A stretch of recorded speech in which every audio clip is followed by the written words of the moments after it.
You don't care about the victims of terror. You don't care about the victims of terror even when they're your own people. The only plausible explanation to this behavior is very simple. The only time they care about a Muslim life is when they can point an accusatory finger at Israel. That's the only time they pretend to care.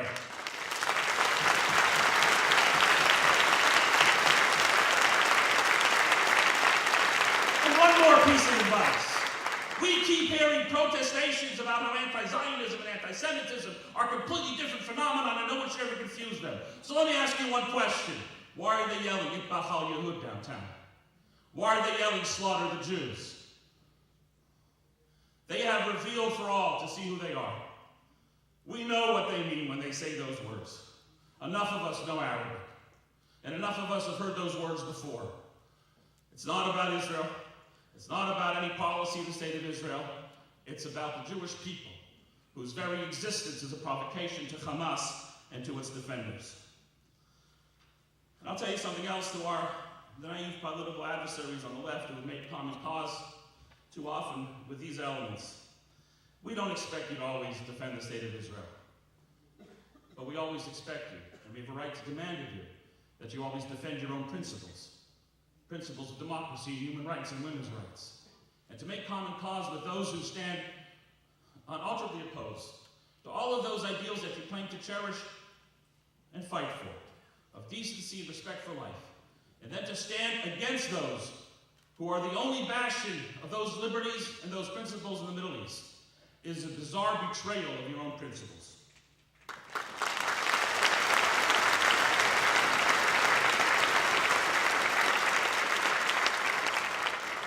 You'll permit me a moment of hope.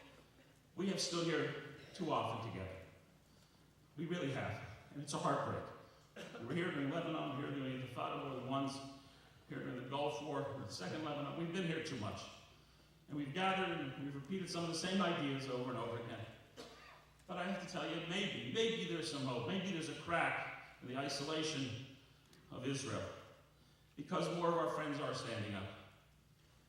The media is not perfect. You know that as well as I know. But it's better than it was 2 years ago, and it's better than it was 10 years ago. And we have European leaders who are willing to stand up for us. Sarkozy is a lot better than Chirac. Merkel's a lot better than Schroeder.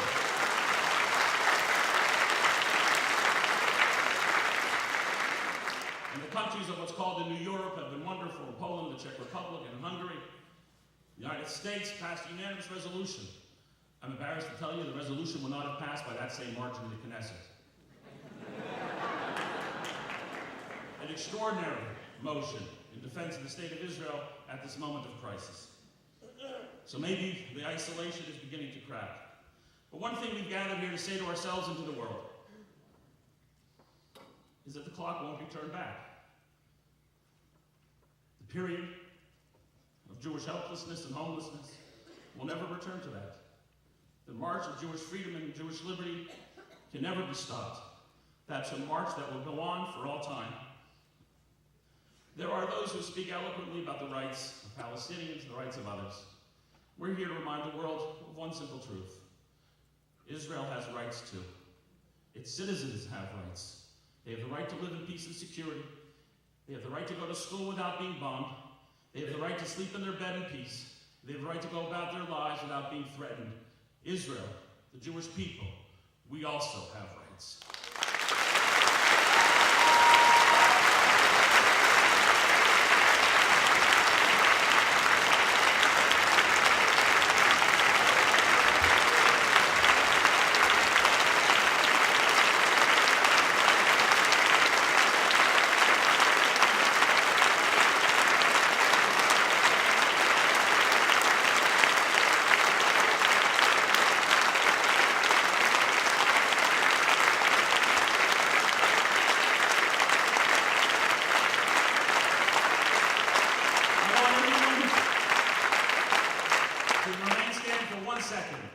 And as loud as you can, together with me, I am strong.